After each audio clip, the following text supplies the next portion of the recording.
foremost, I'm really pleased that support for independence is rock solid. Let's be honest. Of course, the SNP has had some really challenging few weeks and few months. There's no getting away from it.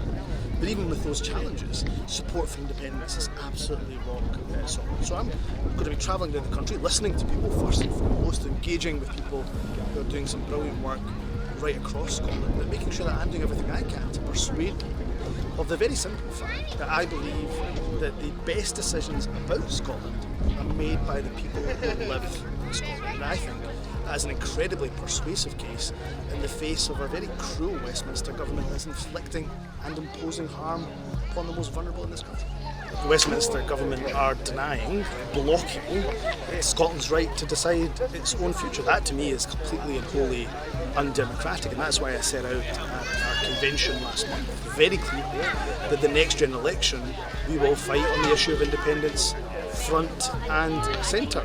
Now, what will we do to break that impasse? That impasse will be broken by the power of the people.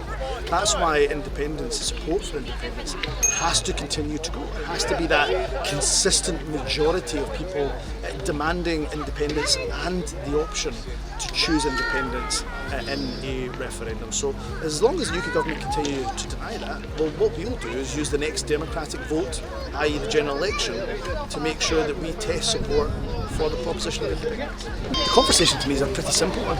It's listen to the voice of the Scottish people. Don't ignore the Scottish people. We've put independence front and centre, first line, top line of our manifesto. People have voted for us, if that is the outcome, to win the general election.